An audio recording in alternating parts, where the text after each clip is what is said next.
Nitko ne može pobjeći od samoga sebe, baš kao ni od svoje sudbine. Dok je nečija sudbina ispisana slavom i čašću, drugima je zapao samo teret boli. Ipak, postoje priče čiji je kraj poznat i prije početka, priče u kojima čovjek mora živjeti znajući da korača u susret tom kraju. Danas se uranja u priču o vladaru koji je još kao dijete ponio teret krune, ali koji nije ratovao samo protiv neprijatelja, već prvenstveno protiv vlastitoga tijela. Povijest ga pamti pod imenom Gubavi kralj Jeruzalema, Balduin IV. Aha, i ako ovo povežemo sa širom slikom, geopolitikom 12. stoljeća, vrlo brzo postaje jasno da ovo nije samo obično nabrajanje nekakvih bitaka s križarskih pohoda. Ne, ni blizu. Da, pred nama je zapravo nevjerojatna studija. Studija o, kako bih to rekla, mehanici ljudske volje naspram apsolutnog, potpunog fizičkog propadanja. Analizirajući izvore iz tog vremena, uočava se sukob etičkih kodeksa usred onog pravog, sirovog ratnog kaosa. Liderstvo nepovratno izgubljene. Da bi se to razumjelo, mora se prvo pogledati sam početak. Znači, vraćamo se u 1161. godinu. Jeruzalem. Epicentar moći u tom trenutku, zar ne? Apsolutno. Grad nevjerojatnog bogatstva, boja, zvukova, ogromne vrućine. I slavi se rođenje prijestolonasljednika, sina kralja Amalrika. Zvona zvone danima. Izvori čak, pazi, izvori spominju srebrnu koljevku. Wow, srebrna koljevka.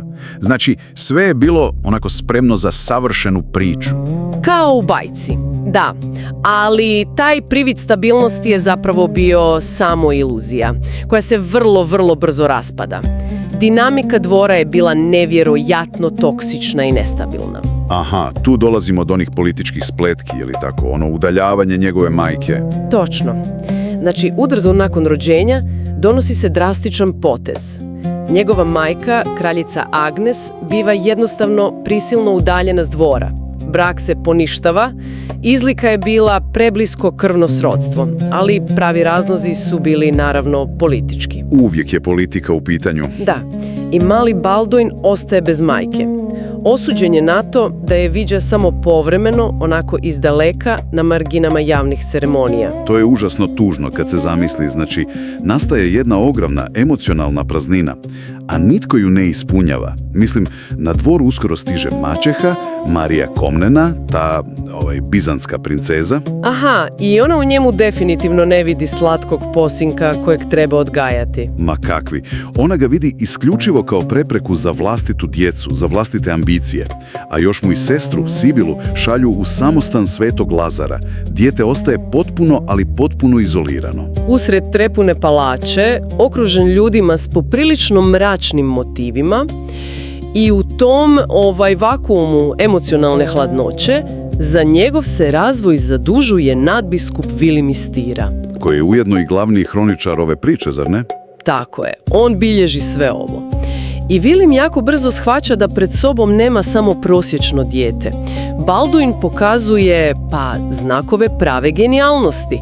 Briljantno vlada latinskim jezikom, ima fotografsko pamćenje. I nevjerojatno jaše, što sam čitao u izvorima. To je bilo ključno za vojskovođu tada. Apsolutno. Vilim je iskreno bio uvjeren da odgaja najvećeg budućeg vladara Jeruzalema. Sve do onog jednog dana. Tu dolazimo do prijelomnog trenutka. Svi zapisi spominju tu scenu iz dvorišta. Da, scena od koje doslovno prolazi jeza kad se čita. Može se samo zamisliti to podnevno sunce, djeca se igraju, Balduin ima samo 9 godina. I to je bila neka gruba dječja igra dokazivanja, gdje se klinci štipaju i grizu. Tko će duže izdržati bez suza? Klasično dječje natjecanje, ali ostala djeca vrište, odustaju, plaču, a Balduin šuti. Šuti. Desna ruka mu je doslovno modra od ugriza, prepuna dubokih tragova zubija, a na njegovom licu nikakva reakcija. Nula. I Vilim iz Tira, koji to promatra, u tom trenutku shvaća da to nije nikakva dječja hrabrost, to je neurološki deficit. Dijete ne osjeća bol. Nevjerojatno. Odmah se sazivaju najugledniji liječnici i dolazi onaj slavni Ebu Sulejman Davud iz Egipta. Nakon pustih pregleda, testiranja iglama izgovaraju dijagnozu koju baš nitko u kršćanskom svijetu nije želio čuti. Guba. E sad, tu moramo stati na sekundu i raspakirati to. Jer kad se danas kaže guba, ljudi misle da meso samo onako otpada s kostiju samo od sebe. Ali guba je mnogo podmuklija. To je, slikovito rečeno, kao da netko prereže žice na protupožarnom alarmu. Odlična usporedba, da. Znači, zgrada može gorjeti, ali alarm se ne pali. Njegov mozak ne prima signal da je tkivo oštećeno. Upravo to.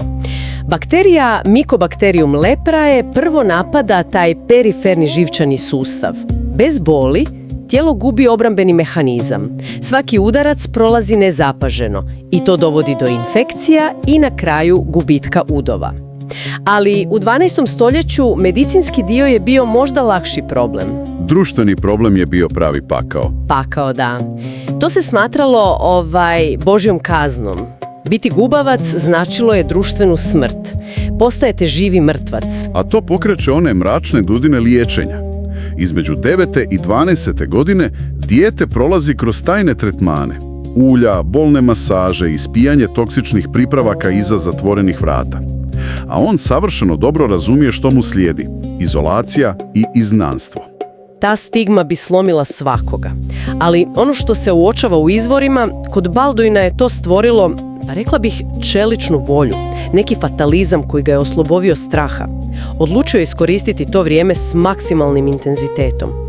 I onda 1174. godine sve se lomi. Smrt kralja Amalrika, neočekivano, od dizenterije. Da, kraljevstvo je na rubu kolapsa. Ali čekaj, tu postoji očiti zakonski paradoks. Jeruzalemski zakon je strogo, ali jako strogo zabranjivao da gubavac preuzme krunu. Pa kako onda Visoki sud prekrši vlastito najsvetije pravilo? Pobjeđuje zakon kad je u pitanju opstanak. Visoki sud je bio stjeran u kut. Da ga nisu okrunili, izbio bi krvavi građanski rat između one dvije frakcije Agnese i Marijine. Aha, znači okrunili su ga samo da kupe vrijeme. Tako je, 13-godišnji dječak biva okrunjen. Raymond od Tripolije postaje regent i svi misle, ok, ovaj mali će biti samo marioneta koja tiho umire. Ali kakva je to krunidba bila? Ruka mu je već neosjetljiva, lice počinje pokazivati one prve tragove bolesti, ta kruna mu je doslovno bila olovni teret. A tajming nije mogao biti gori. Iste te godine na pozornicu stupa Saladin Ajubi. Saladin, uspon orla.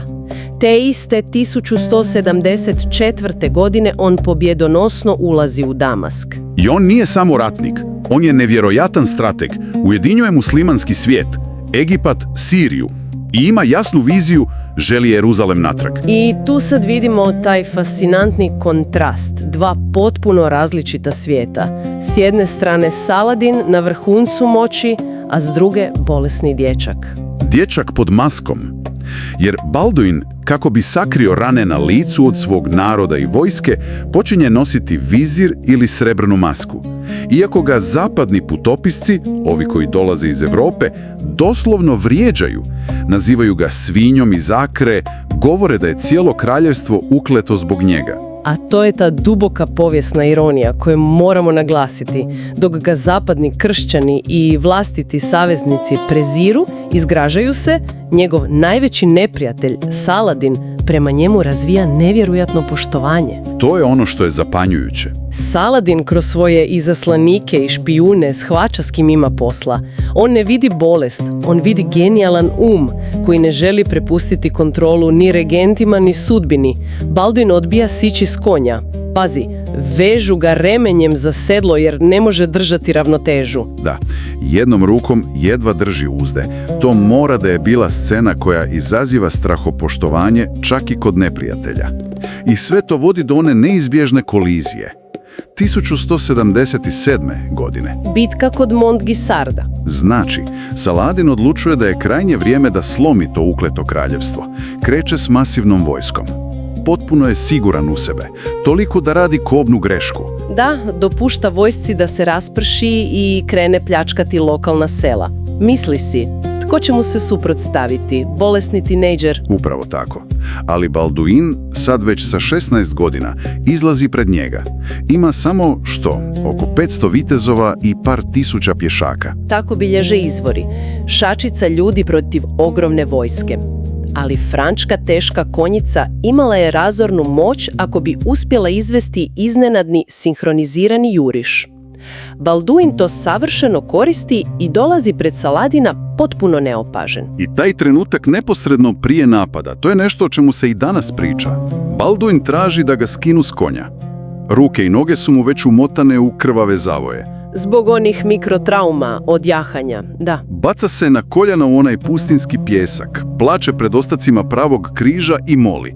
Zapisano je da je rekao nešto u stilu: meso mi se odvaja od kosti.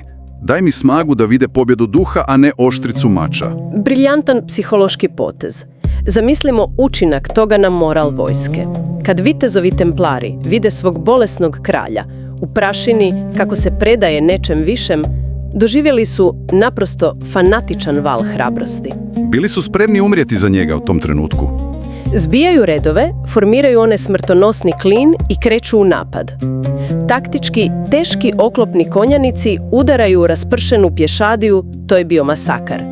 Elitna mamelučka garda je zbrisana pokušavajući obraniti Saladina. A Saladin, najmoćniji čovjek Bliskog istoka, doslovno bježi spašavajući živu glavu na trkačoj devi. Da, to je bio neviđen šok. Poražen od invalida na samrtnoj postelji. Ali tu dolazimo do lekcije sultana. Saznavši koliko je mladi kralj loše nakon bitke jer se preopteretio, Saladin radi nešto što je u modernom ratovanju nezamislivo.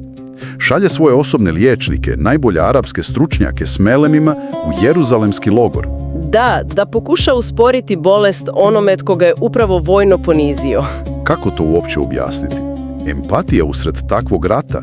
Ključ leži u konceptu koji se zove forusija. To je islamski viteški kodeks koji je Saladin rigorozno pratio. Znači, to nije samo vještina s oružjem, već i moralni standard. Velikodušnost prema poraženima ili u ovom slučaju poštovanje prema jednako snažnom duhu. I plus tu je bio i politički marketing, zar ne? Pokazuješ milost prema neprijatelju, pa izgledaš kao pravedan, moralno nadmoćan vladar. Tako je, ali je poštovanje bilo autentično. Nažalost, dvorske intrige u Jeruzalemu su sabotirale te ljekarničke ponude iz straha od trovanja. Naravno, paranoja, a bolest ide svojim putem. Ulazimo u onu najmračniju fazu. Kralj gubi vid, zar ne? Potpuno. Živci na licu su stradali, nije mogao zatvoriti očne kapke, rožnice su se osušile i on je potpuno oslijepio. Bakterija uništava udove i on postaje doslovno zavezan za krevet u trajnoj tami. Užas. A geopolitika ne čeka. Dolazimo do 1183. godine. Taj napeti trenutak oko tvrđave Kerak. Opsada Keraka. Jedan radikalni franački velikaš provocira Saladina, napada karavane i Saladin dolazi s vojskom ravno pod tvrđavu. A unutar tvrđave potpuna ludnica. Održava se veliko plemičko vjenčanje. Vani padaju stijene iz katapulta, a unutra se jede i pije na svadbi princeze Izabele. Mislim, to zvuči kao fikcija. Stvarno zvuči. I tu opet vidimo taj kodeks o kojem smo pričali. Majka mladoženje, usred te opsade, šalje pladnjeve s bogatom svadebnom hranom van iz tvrđave, drito u Saladinov šator. Kao dar za sultana. Da.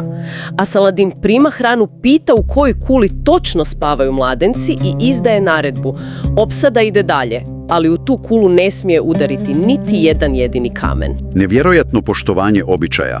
Ali dok se to događa u Keraku, vijesti stižu do slijepog Balduina u Jeruzalem. On ne može hodati, ne može sjediti na konju, ali donosi odluku da osobno ide tamo. Posljednja vožnja. Posljednja vožnja na nosiljci traži drvenu nosiljku razapetu između dva konja, da ga takvog okovanog bolovima i u mraku vode na čelo vojske. Kakva luda motivacija. To je ono što povijest pamti. Ta slika kraljevske vojske koja izranja iz pustinje, a umjesto ponosnog viteza na čelu vuku drvenu nosiljku s umirućim kraljem. A Saladin to čuje. Izviđači mu javljaju da stiže Balduin osobno. Tvrđava je skoro pala. Saladin ima pobjedu u rukama, ali povlači vojsku. Zbog čega? Samo logistika. Logistika je bila dio toga. bitka s visoko motiviranim fanaticima pod kraljevim zapovjedništvom bila bi krvava. Ali arapski izvori jasno daju do znanja da je tu bilo puno više od taktike. Bilo je to onako duboko, iskreno poštovanje.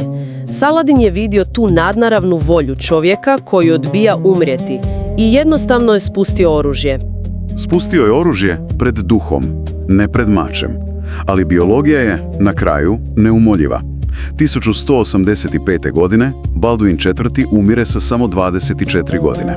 24 godine ispunjene konstantnom patnjom. I smrću tog centralnog autoriteta cijelo se kraljevstvo naprosto raspada iznutra. Na vlast dolazi Gaj de Lusignan, luzinjanski Gaj. Čovjek koji, najblaže rečeno, nema ni mrvicu onoga što je Balduin imao. Gaj je bio vođen samo ambicijom i pohlepom. I posljedice su bile trenutne. Samo 2 godine kasnije, 1187. kršćanska vojska je potpuno satrata u bici kod Hatina. I to otvara vrata Saladinu da napokon ispuni svoj ultimativni cilj. Ulazi u Jeruzalem. Da, ulazi. Ali način na koji to radi je ono što ostavlja bez daha. 100 godina prije toga, križari su taj grad okupali u krvi. Napravili su pokolj. A Saladin ulazi bez ubijanja civila, bez pljačkanja. Zadržava apsolutno dostojanstvo. Mnogi povjesničari smatraju da je ta milost direktno povezana s njegovim odnosom prema Balduinu. Zbog poštovanja uspomene na tog dječaka s kojim je igrao taktički šah svih tih godina. Točno to. I kad se sve ovo stavi u kontekst, vidimo da to stvarno nije crno-bijela priča o križarima i muslimanima, pobjednicima i gubitnicima. To je priča o tome što istinski znači biti vođa. Balduin je pokazao da se kraljevstvo može držati snagom volje, a Saladin da se pobjeda nosi s čašću i etikom. Slažem se. Povijest inače pišu zdravi i moćni, oni koji ostanu zadnji stajati na bojištu. Ali kada se danas duboko zaroni u ovu složenu mrežu diplomacije, rata i bolesti, moramo se zapitati nešto jako važno. Koliko smo puta u povijesti, kao i u svakodnevici, krivo procijenili nečiji potencijal samo zato što smo gledali tu ranjivu, fizičku ljušturu, a nismo uopće primijetili nevidljivu i nezaustaviteljnu snagu koja gori iznutra. Doviđenja.